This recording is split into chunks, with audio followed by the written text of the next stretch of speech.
What's up, guys? It's Neil from the Real Canadian Outdoors Show, back with another video. Today, I'm going to show you how to compile the ultimate drop-shotting arsenal. So basically, I'm just going to go through what I keep in my tackle kit at all times when I'm drop-shotting. So I'm going to start off with the rod I use.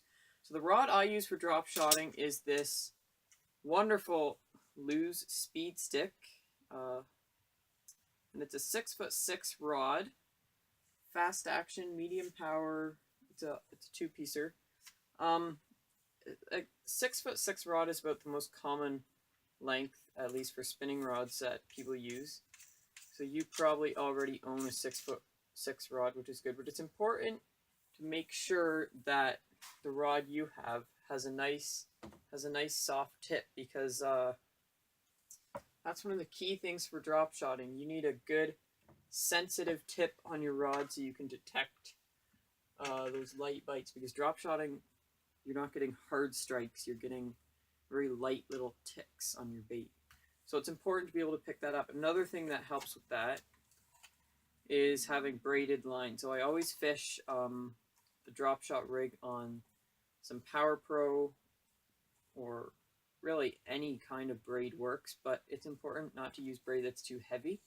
So I go for anything that's below like 20-pound braid should do the job. The key is just you want a thin line so it's not so bulky, and it really just makes your presentation more streamlined and visible to the fish. And the next thing, I'm going to show you some of the baits I use while drop shotting. This is my all-time favorite drop shotting bait right here.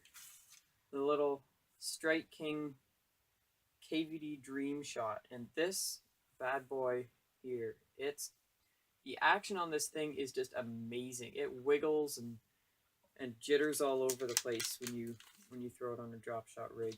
I have some of these mini Senkos from Bass Pro. They're awesome to throw in a drop shot rig. Another great bait is the Jackal Crosstail Shad, and it doesn't look like much, but again, it's one of those baits that's just lethal. When you rig it, you just nose hook it, and the action is just amazing. And another really good bait, might be slightly overlooked, is the Gulp Minnow. The Gulp Minnow and the Gulp Leech. The Gulp Leech also works fabulously. And I have an abundance of these things, so it's a good bait to use if you're fishing in an area and you're getting bit off a lot. Throw on one of these things and you can go through them. You don't have to worry about losing baits because there's so many of them in a container. Now, so I can tie drop shot rigs on the fly, and I always have a good supply of the stuff I need for drop shot rigs. I keep a good assortment of these weights in here, and a lot of people like to use specific drop shotting weights. I actually prefer to use, simply just because they're cheaper, I prefer to use these little bell sinkers. They're also called bass casting sinkers, and it's just because like you can get a pack of like 8 of these for like $2, whereas actual drop shotting sinkers can run you like $5 for the same amount. And I always use little octopus hooks when I'm drop shotting, so I have a ton of those in here. Yeah, so these are just perfect. And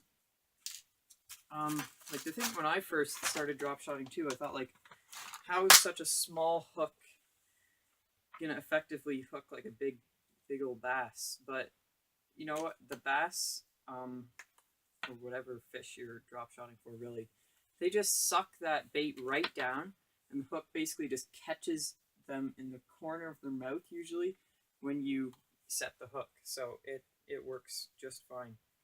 And I hope to do another video on how to tie a drop shot rig. I'm not going to cover that in this video just because I'm just showing you the gear. But if you guys want to see how to tie a drop shot rig, you can check out just keep checking out the channel. I hope to put another video soon covering that. Now this thing here is a piece of a pool noodle that I basically just cut off with my knife, and I use it for storing my drop shot rigs. Like right now I actually have a bunch of walleye harnesses on here as well, but I'm planning to tie a whole bunch of rigs and then just make a separate one for drop shot. But basically it's just to keep your rigs from getting all tangled up and developing like line memory, which is a huge problem actually. Like how else are you supposed to properly store your your pre-tied rigs? So I just wrap them around here and then anchor the loose ends in place with little nails.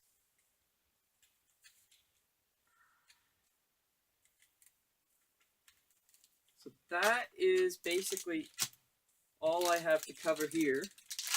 This is my kind of kit for drop shotting.